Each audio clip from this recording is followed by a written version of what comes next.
Welcome back to ടാൻകൂർ gardens. ഞാൻ അഞ്ജന കൃഷ്ണൻ. അപ്പോൾ ഇന്ന് വന്നേക്കുന്ന ഒരു അടിപൊളി നാടൻ റോസിൻ്റെ കോംബോ ഓഫറുമായിട്ടാണ്. അപ്പോൾ കോംബോയിൽ ഫസ്റ്റ് വന്നേക്കുന്നത് ഈ ഒരു ഓർക്കിഡ് റോസാണ് കേട്ടോ. ഓർക്കിഡ് റോസിനെ കുറിച്ച് എല്ലാവർക്കും അറിയാം. നല്ലപോലെ പൂത്തുലഞ്ഞ് നിൽക്കുന്ന പ്ലാന്റ് തന്നെയാണ്. ഒരു ബേബി പിങ്ക് കളറിലാണ് വരുന്നത്. നമ്മുടെ ഓർക്കിഡ് ഫ്ലവറിങ് ആവുന്നത് പോലെയാണ് ഇതിൻ്റെ ഫ്ലവേഴ്സൊക്കെ ഉള്ളത് കേട്ടോ. നിറയെ പൂക്കും, കൊലകുത്തി പൂക്കുന്ന ടൈപ്പാണ്. ഇഷ്ടംപോലെ പൂക്കളുണ്ടാവും. നമ്മൾ ഗാർഡനിലൊക്കെ വെച്ച് കഴിഞ്ഞ് കുറച്ച് കെയറൊക്കെ കൊടുത്തു കഴിഞ്ഞാൽ നിറയെ പൂക്കുന്ന ടൈപ്പാണ് കേട്ടോ. അടുത്തതായിട്ട് ഉള്ളത് നമ്മൾ ഒട്ടും കെയർ ഇല്ല എന്നിരുന്നാൽ പോലും നല്ലതുപോലെ പൂക്കൾ തരുന്നൊരു വെറൈറ്റിയാണ് സമ്മർ സ്നോ ആണ്. പേപ്പർ റോസ്, സമ്മർ സ്നോ എന്നൊക്കെ അറിയപ്പെടുന്ന ഈ ഒരു റോസാണ് കേട്ടോ. അധികം മുള്ളുകളുടെ ശല്യങ്ങളോ കാര്യങ്ങളോ ഒന്നുമില്ല. ഒത്തിരി പൂക്കളുണ്ടാവും. നമ്മുടെ ഗാർഡനിലൊക്കെ മസ്റ്റായിട്ടും വെക്കേണ്ട ഒരു വെറൈറ്റി തന്നെയാണ്. നിറയെ പൂക്കും, നമ്മുടെ ഇല കാണാതെ പൂത്ത് നിൽക്കുക എന്ന് പറയില്ല, അതുപോലെ ഫ്ലവറിങ് ആവുന്നൊരു വെറൈറ്റിയാണ്. ഇത്തവണ വീഡിയോയിൽ കാണിക്കുന്ന എല്ലാ പ്ലാന്റ്സും കൊലകുത്തി പൂക്കുന്ന ടൈപ്പ് തന്നെയാണ് കാണിക്കുന്നത് കേട്ടോ. ഇഷ്ടംപോലെ പൂക്കൾ ഉണ്ടാകുന്ന വെറൈറ്റിയാണ്. അടുത്തതായിട്ട് വന്നിട്ടുള്ളത് മഞ്ഞയാണ്. നാടൻ മഞ്ഞ സുന്ദരി റോസാണ് കേട്ടോ.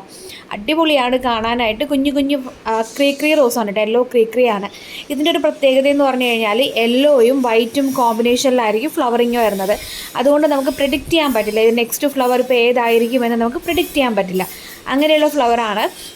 വിരിയുന്ന സമയത്ത് ചിലപ്പോൾ വൈറ്റ് വന്നിട്ട് സെൻറ്റർ പോർഷനിൽ മാത്രം യെല്ലോ വരാം, ചിലപ്പോൾ ഫുൾ യെല്ലോ ആവാം, ചിലപ്പോൾ ഫുള്ള് വൈറ്റ് ആവാം. അങ്ങനെ ഫ്ലവറിങ് ആവുന്നതാണ്. ഇതും നമ്മുടെ ഗാർഡനിൽ വെച്ച് കഴിഞ്ഞാൽ നമുക്ക് എപ്പോഴും പൂക്കൾ തന്നുകൊണ്ടിരിക്കുന്ന വെറൈറ്റിയാണ്. നമുക്ക് തൈകൾ ഉണ്ടാക്കിയെടുക്കാനും ബുദ്ധിമുട്ടുണ്ടാവില്ല. അടുത്ത വെറൈറ്റിയാണ് ഇതാണ്. അടിപൊളി വെറൈറ്റിയാണ്. സ്മെല്ലിൻ്റെ കാര്യത്തിലായാലും ഫ്ലവറിങ്ങിൻ്റെ കാര്യത്തിലായാലും ഈ ഒരു വെറൈറ്റീനെ മാറ്റി നിർത്താൻ പറ്റത്തില്ല കേട്ടോ. ബ്രിട്ടീഷ് ക്യൂൻ എന്നാണ് ഐഡി വരുന്നത്. അതുപോലെ തന്നെയാണ് ഒരു രാജകുമാരി തന്നെയാണ്. നമ്മുടെ ഗാർഡനിൽ വെച്ച് കഴിഞ്ഞാൽ നമുക്ക് അത്രയും ഫ്ലവറിങ്ങും സ്മെല്ലും ഒക്കെ ഉള്ള ഒരു വെറൈറ്റി തന്നെയാണ് കേട്ടോ ഇത്. ഒരു പിങ്കും വൈറ്റും കോമ്പിനേഷനിലാണ് ഫ്ലവറിങ് വരുന്നത്. അടിപൊളി ഫ്ലവേഴ്സാണ്. പൂക്കൾക്ക് നല്ല വലിപ്പം ഉണ്ടാകും. തീരെ ചെറിയ പൂക്കളും അല്ല കേട്ടോ ഉണ്ടാകുന്നത്.